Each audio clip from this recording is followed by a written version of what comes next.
Hoje é as atualidades e novidades do direito imobiliário. Vamos lá, vamos começar a falar. Quando a gente fala de direito imobiliário, é uma ciência autônoma. Eu não posso mais falar que é direito civil. Utilizamos muito o direito civil, mas é uma ciência autônoma. Temos conceitos próprios, né? A parte contratual, inclusive, e temos novidades também. Quando nós falamos de direito imobiliário, quero trazer aqui algo recente e muito importante, que é o direito de laje. O direito de laje é uma novidade do direito imobiliário. Professor, o que é direito de laje? Então vamos lá. Nós temos a escritura pública, que é feita por um tabelião de notas, lavra a escritura pública, que inclusive, segundo o Código Civil, é obrigatória acima de 30 salários mínimos para que consiga fazer o registro. Eu não consigo nesse país registrar um imóvel sem escritura pública, quando o imóvel custa mais que 30 salários mínimos. Eu preciso, é obrigatório, é um requisito. Nessa escritura pública, o tabelião, o escrevente, ele tem que fiscalizar se foi recolhido os tributos. No caso de transmissão, ITBI, ele tem que fiscalizar isso. Ele vai fiscalizar, ele vai exigir o comprovante, vai mencionar na escritura pública o comprovante de pagamento do ITBI. Olha que interessante, a escritura pública nada tem a ver com o registro. Registro quem faz é cartório de imóveis. Nós temos a competência, cada cartório de imóveis, ele determina, cuida de diversos bairros. Ou seja, isso é chamada de jurisdição, circunscrição, tem vários nomes diferentes, nosso Brasil é muito grande, tem vários termos, nomenclaturas utilizadas, mas o cartório de imóveis faz registro. O procedimento de registro é a escritura pública, recolhimento dos tributos, e aí sim, o registro é o ato final. Posso falar que uma transferência, uma transmissão imobiliária, ela é dividida em 3 fases. A primeira fase é a escritura pública, a segunda, dentro da escritura pública, os tributos, recolhimento dos tributos. E a terceira e última fase, o registro. Nada tem a ver com posse. Posse é outra coisa. Professor, eu tenho escritura pública e não registrei, é posse. Eu tenho um contrato de gaveta, não registrei, é posse. Eu tenho uma ação de uso capião em andamento, é posse que você tem. Tem que saber, é importante. Olha só que interessante, o direito de laje é mais uma opção de regularização de imóveis. No Brasil nós temos diversas regularizações diferentes, regularizações imobiliárias. Nós temos o uso capião, que é uma forma de regularizar o imóvel. Quando eu falo de uso capião, nós temos 36 espécies. Em novembro, nós vamos tratar de uso capião ordinário, extraordinário, um por um, tá? Então você que assiste, que acompanha a questão de direito, não vai perder os programas de todas as quartas-feiras, porque nós vamos tratar de um por um, tá bom? Então vai ser uma oportunidade bacana. Quando eu falo de uso capião, nós temos 36 espécies, muitas modalidades. Atualmente eu posso fazer uso capião via cartório, ou seja, extrajudicial, que é uma novidade, ainda não está muito bem regulamentado, ainda existe uma dificuldade de fazer, muito grande inclusive. Fato é que se tem litígio não dá para fazer uso capião no cartório, se tem menor, se tem incapaz não dá, e talvez a documentação, talvez o ato voluntário quando falta, eu também não posso levar para o cartório o uso capião, não posso fazer uso capião extrajudicial, que também é uma novidade. Mas nada tem a ver com o direito de laje. Fique atento, o direito de laje é mais uma forma de regularizar imóvel, mas tem requisitos. Em primeiro lugar, o direito de laje eu não vou criar uma matrícula nova, vou aproveitar a mesma matrícula. O direito de laje, você vai ter o domínio sobre aquela propriedade. Direito de laje pode ser embaixo ou em cima, né? O subsolo também pode ser utilizado, não é só a laje não, hein? E existem alguns requisitos. Para que eu possa regularizar um imóvel, com base no direito de laje, precisa existir uma entrada individualizada. Ou seja, eu vou subir, né, a escada de forma individual e eu vou chegar na casa sem entrar na casa de baixo. O mesmo acontece no subsolo, ou seja, uma entrada individual. Eu não preciso entrar dentro de uma casa para sair em outra. Isso é uma exigência para que eu possa usufruir do direito de laje no Brasil. O direito de laje é mais uma forma de você regularizar o seu imóvel. Professor, acontece no Brasil demais, você sabe disso, né? Os puxadinhos, os chamados puxadinhos, a mãe, o pai, o irmão, autoriza que você constrói em cima da casa, né? Para que você saia do aluguel, ou embaixo. Professor, eu vou conseguir ter esse imóvel no meu nome? Hoje você consegue, com base no direito de laje. Nós tínhamos no passado uma saída que era o uso capião. Hoje nós temos o direito de laje. Também uma saída para uma devida regularização. Então fique sabendo que o direito de laje existe, é real e precisa, um dos requisitos, o mais importante, é a entrada individualizada, né, nesse imóvel, nessa propriedade.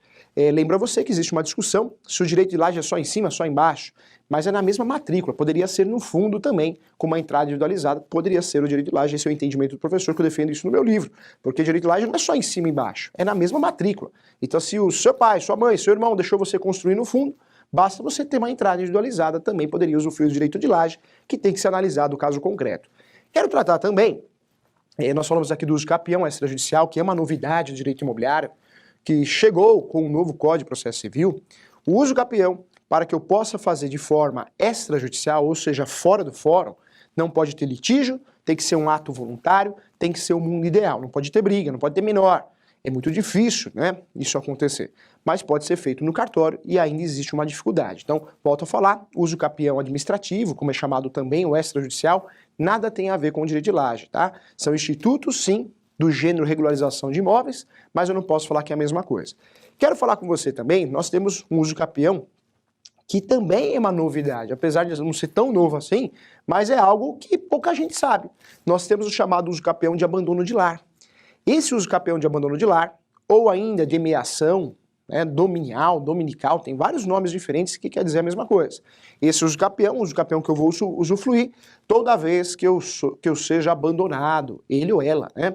Então você vive um relacionamento, você foi abandonado por ele, por ela.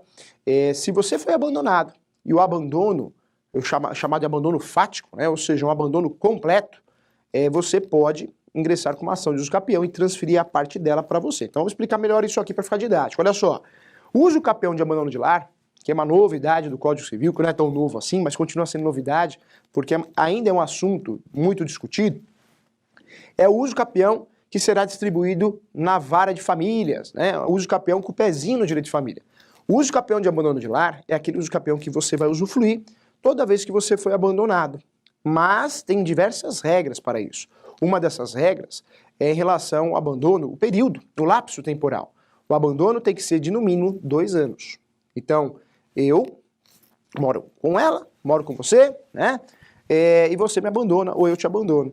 Se esse abandono, o prazo mínimo, foi de 2 anos, já nasce o direito de eu fazer um uso capião. Professor, do imóvel inteiro? Não, da sua parte. Quero lembrar você, um requisito muito importante, por isso esse uso capião é chamado de meação. Tem que ser sócio na propriedade.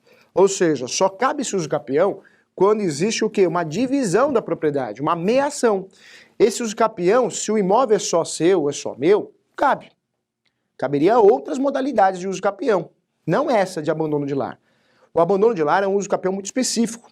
É para realmente ajudar e punir quem abandona a sua família, sua esposa, seu marido, né? Pode ser um casal do mesmo sexo, resolução 175 do Conselho Nacional de Justiça, também é perfeitamente cabível. Esse uso capião, olha que interessante, é para ser utilizado no momento de abandono. Requisitos importantes. O abandono tem que ser de 2 anos no mínimo. Ainda, além desse requisito, também tem que ser sócios, a propriedade tem que ser dos dois. Na matrícula, no registro, precisa contar o nome dos dois, precisa aparecer o nome dos dois, do casal. Se não aparece o nome dos dois, não caberia esse uso capião, tá? Esse uso capião também, segundo existe uma discussão na prática, na teoria, tá lá, aparece que não poderá ser superior, o imóvel não poderá ser superior a 250 metros quadrados, tá? Mas isso tem discussão. 250 metros quadrados seria o limite desse imóvel. Professor, o que é meação? Meação é meio a meio, tá? Então na matrícula pega lá, tá no nome dos dois. Aquele que abandonou vai perder a parte dele. Veja só o objetivo desse uso capião de abandono de lar. O objetivo desse uso capião de abandono de lar é transferir a propriedade daquele que abandonou para mim. Eu já tenho 50%, então eu quero transferir a propriedade para a minha pessoa. Eu vou ficar com 100%, eu já tenho 50%. Isso é meação. Professor, vamos dizer que o imóvel é só dele, ele me abandonou, mas é só dele. Não caberia esse uso capião específico de abandono de lar. Na verdade, poderia usufruir de outros usos capiões, né, que o lapso temporal é muito maior, 5 anos, 10 anos, 15 anos, mas não esse uso capião de 2 anos de abandono de lar, porque eu não sou sócio do imóvel, da propriedade, então não caberia. Quero também avisar você, hein, que o uso capião de abandono de lar tem que ser sócio e vale para aquele bem de residência do casal. Ou seja, não é para o conjunto de bens, a totalidade, mas para aquele bem de residência, onde reside o casal e onde ocorreu o abandono. Esse uso capião, diferente de outros, é distribuído na vara da família, porque é um uso capião do direito de família também. É direito imobiliário, é novidade de direito imobiliário, civil, mas ele é distribuído na vara de família. Então fique atento, tá? Então volto aqui. Requisitos, professor, desse uso capião. Tem que ser sócio, meieiro, né? Meio a meio. Também, esse uso capião é importante que não ultrapasse 250 metros quadrados, também é importante, e o abandono mínimo de 2 anos. Quando eu falo do abandono completo, ele tem que ser físico. Físico, a presença física. Financeiro, abandono financeiro. Não adianta eu ir embora de casa e continuar pagando as contas. Aí não ocorreu abandono financeiro. E intelectual. Então veja, para que eu consiga usufruir desse uso capião, precisa ter os 3 requisitos de abandono. Físico, fácil. Quando eu abandono alguém, a primeira coisa que eu faço é sumir fisicamente. O segundo requisito, financeiro. Não pode pagar as contas, né? E o terceiro requisito seria aí o intelectual, abandono intelectual. Não adianta eu abandonar você, ou você me abandonar, mas você ficar mandando mensagem para mim. Bom dia, você está bem? Né? No Facebook, no WhatsApp, no Instagram, né? Sei lá, em qualquer outro meio e mídia. Você tomou café com leite hoje, comeu pão de queijo hoje, tomou o seu remédio da pressão, já era. Porque não pode ter contato. O abandono, para ser um abandono real, não pode ter contato de forma física, financeira e intelectual. Isso aí é utilizado como matéria de defesa nesses usos capiões também. Então guarde isso, é importante, tá? Já caiu em diversos concursos também, muito importante. Então fique atento em relação a isso. Olha só que legal, ó. Quando eu falo desse uso capião, volto a falar, é meiação. Então depende do regime de casamento. Claro que depende. No Brasil nós temos 4 regimes de casamentos. Nós temos união parcial de bens, que é automático hoje, atualmente. Quem casa e não escolhe o regime, e só tem uma forma de escolher, que é o pacto antinupcial, fica com o regime automático, que é a união parcial de bens. Após a constância do casamento, os bens são dos dois, né? Então é assim que funciona. Então, os bens são dos dois. Quando eu escolho o regime de casamento, eu tenho que fazer um pacto antinupcial. Aí eu posso optar pelos outros 3, né? Deixando de lado esse primeiro, que por isso são 4. O segundo seria a separação total de bens, aquele casal que não quer misturar nada, tem que fazer um pacto antinupcial. Poderia ser a união universal de bens, unir tudo, né? Tudo, mistura tudo, ou ainda a separação final nos aquestos. Esse uso capião tem tudo a ver com o regime de casamento também. Porque se eu constituir com você, você constituiu comigo, após a constância do casamento um imóvel, pronto, eu já assumi ele e você também. Não importa quem está pagando as prestações, isso não importa. Se o regime de casamento é parcial de bens, se eu pago ou você paga, não importa. O imóvel é dos dois, é fato. E isso também vale para a união estável, hein? Então fique atento em relação a isso. Fato é que se ocorrer o abandono, eu posso pleitear a sua parte, né? Eu já tenho 50%, então eu vou pleitear os seus 50%. O nome disso, ação de uso capião, de abandono de lar ou de meiação, tanto faz o nome. Quero lembrar você também que esse uso capião, ele também é um uso capião que eu utilizo com lapso temporal, que é o menor de todos, 2 anos. É muito pouco tempo, passa muito rápido, tá? Mas ele tem um objetivo específico. Então, volto a falar, não vale para o conjunto de bens do casal, não. É só para aquele imóvel de residência, a última moradia do casal, e ali aconteceu o abandono. Fique atento em relação a isso, é muito importante. Outro detalhe importante, hein? Isso não é utilizado no divórcio, tá? Ah, vou mencionar isso no divórcio. Não, não faz isso não, tá? É uma ação que deve ser feita de forma autônoma. Você pode até fazer o divórcio litigioso, não acha a pessoa, vai citar por edital, mas é uma ação que você tem que fazer de forma autônoma. Então, fique atento também, é um grande e importante assunto do direito imobiliário, vinculado ao direito civil, vinculado ao direito de família. Falamos de direito de laje, hein? Falamos de uso capião de abandono de lar. Mas o tema aqui são as atualidades, então nós não vamos deixar batido. Nós vamos falar aqui também sobre a averbação e registro, né? Ainda é objeto de confusão. Vamos lá. Professor, o que é averbação? Averbação, eu estou fazendo uma tatuagem na matrícula do imóvel. Atos da vida, casei, separei, é averbação. Promessa de compra e venda, averbação. Compromisso de compra e venda, averbação.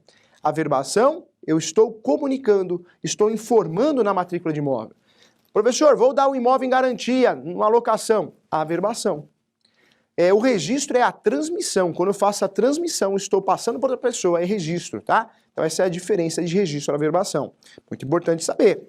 Quando eu falo de averbação do compromisso compra e venda, ela ajuda muito numa ação de adjudicação compulsória, que é um tema atual.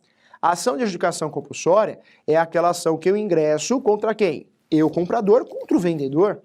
Eu parcelei em 10 parcelas, 20 parcelas, 30 parcelas, 50 parcelas. Terminei de pagar, eu tenho os comprovantes. Cadê o vendedor? Né? Como diz minha filha, cadê?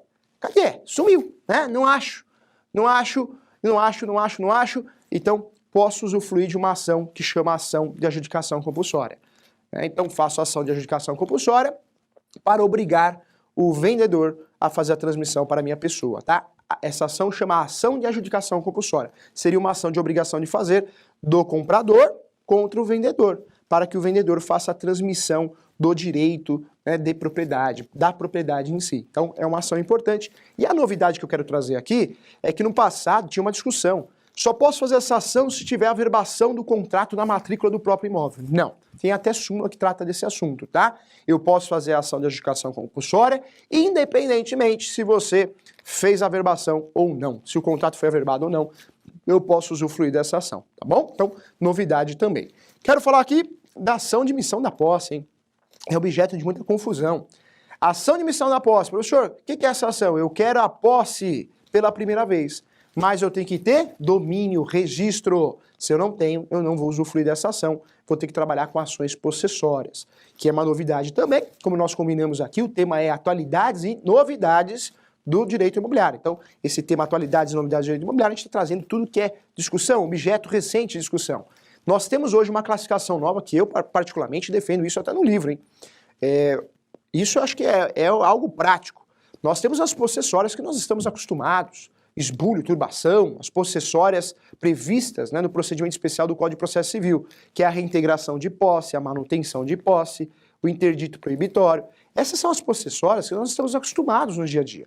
Mas a jurisprudência e a doutrina está fazendo uma nova classificação que eu acho perfeita, correta.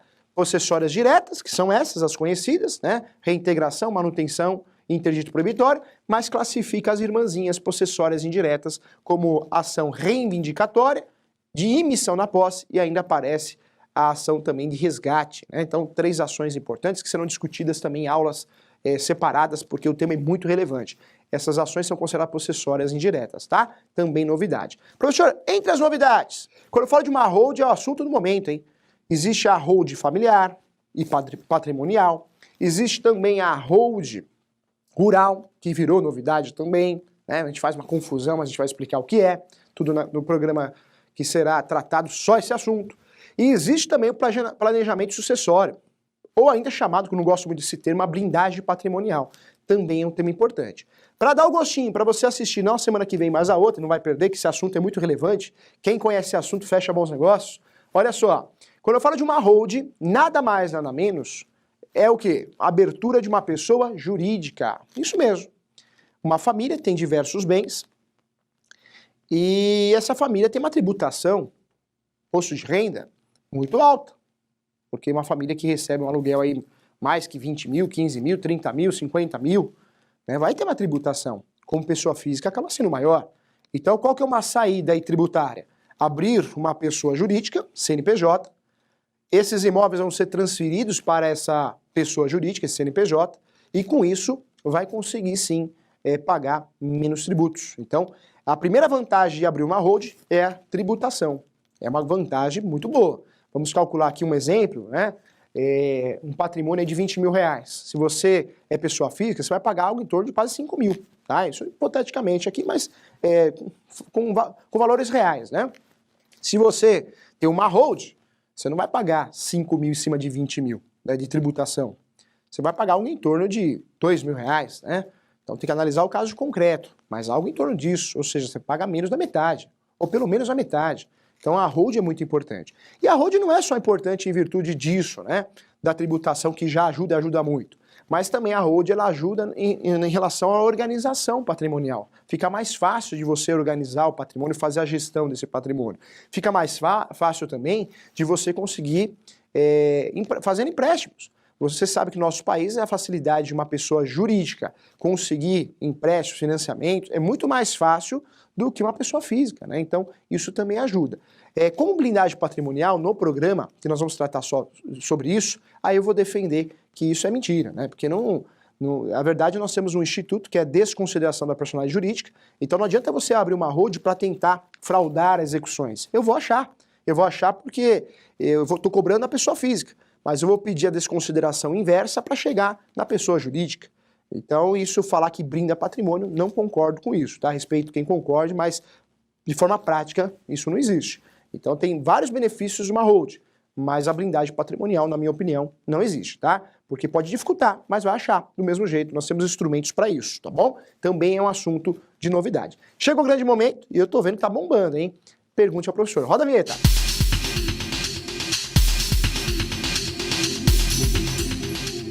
Professor, o direito de laje é uma espécie de direito de superfície? Sim, Mariana, sim. Se você for no Código Civil atualizado, já vai estar lá, direito de laje. Então, não deixa de ser não, tá? Direito de laje é um direito, sim, considerado um direito real. Direito de laje é o direito de propriedade, tá bom? Muito legal, bacana, um abraço para você. Bom dia, professor, o imóvel uso capiendo não possui matrícula. Além disso, os imóveis confrontantes também não possuem matrícula. Poderá ser feito o procedimento de uso capião extrajudicial nesse caso? Natália, o procedimento do uso capião extrajudicial administrativo é um procedimento não tão novo assim. Foi regulamentado agora, mas ainda não caiu na graça. A verdade é isso, dos cartórios. Tem muito cartório que não faz, tem cartório que faz e às vezes gera uma ação de nulidade. Cuidado, tá? Eu ainda, nesse momento, o professor vive o direito imobiliário, né? Eu ainda, com muita propriedade, eu falo para você, esse uso capião, que na minha opinião, salvo exceções, um caso muito perfeito entre pai e filho, né, que aí eu faço esse uso capião, eu vou fugir, eu vou fazer o judicial.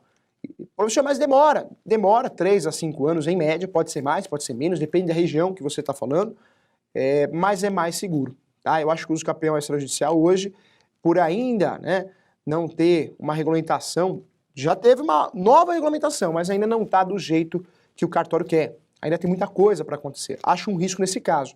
Porque se você está falando de um imóvel que não tem matrícula e os vizinhos, os confrontantes também não têm, isso vai dificultar na hora do registro e provavelmente vai ser improcedente. Né? Não falo improcedente, mas falo negativa. A decisão do cartório vai ser negativa em relação a isso, da nota de prenotação. Cuidado, tá, Natália? Eu faria uma ação de uso capião judicial, tá bom? Um abraço para você. Leonardo Silva, Facebook também, vamos lá. Moro em um terreno há mais de 10 anos. Já verifiquei a situação do mesmo e vi que se trata de propriedade da prefeitura. Como faço para que, por meios legais, tomar essa posse para comércio? Posso utilizar de uso capião? Leonardo, cuidado, tá? Nós temos uma regra, o uso capião, ele pode ser feito em bem particular. Em bem público, não caberia uso capião. Teria que ser analisado o caso concreto, por quê? Porque nós temos algumas exceções jurisprudenciais, tá? Mas, em regra, não cabe uso capião de bem público. Se esse imóvel é da prefeitura, ele é público. E você vai ter muita dificuldade de conseguir êxito em uma ação de uso capião. Porque a doutrina, né, a legislação defende que você não tem posse, tá? Você é detentor, mas você não tem posse. Então, a gente não consegue fazer posse contra bem público, tá bom? Mas merece um estudo prático aí para poder te ajudar. Tem algumas saídas, sim. Um abraço para você, tá bom? Então, só que ele teria que analisar o caso de forma concreta, para a gente não errar essa orientação. Bom dia, professor. Essa instituição de uso capião, de abandono de lar, vale também para a posse? Tony, não. O uso capião de abandono de lar, ele é específico. Ele é um uso capião também, mas com o pezinho no direito de família. É para ajudar as situações de abandono no nosso país, tá bom? Então, se for só posse, não tem uma situação de abandono entre casal, relacionamento, aí eu devo utilizar o uso capião convencional, né? Que nós temos mais de 36 espécies. Tá bom, Tony? Um abraço para você. Bom dia, adoro suas aulas em relação à reintegração de posse, em que algumas pessoas têm a propriedade, matrícula, registrada em seu nome, porém a casa de veraneio. Corre o risco de perder este imóvel? Luciana, no canal do Cresce, ou no site do Cresce, tem alguns programas que tem o título assim, recuperação de imóveis invadidos, acho que você já assistiu. Se não assistiu, dá uma olhadinha, viu? Vai tratar muito bem desse assunto. O que é importante você saber? Nós temos a posse direta e a indireta, mas hoje nós temos um conceito novo de posse, algo muito novo, que é a posse alternada. Quem tem uma casa na praia, uma chácara, um sítio, frequenta o imóvel, mas não mora lá, tem a posse alternada.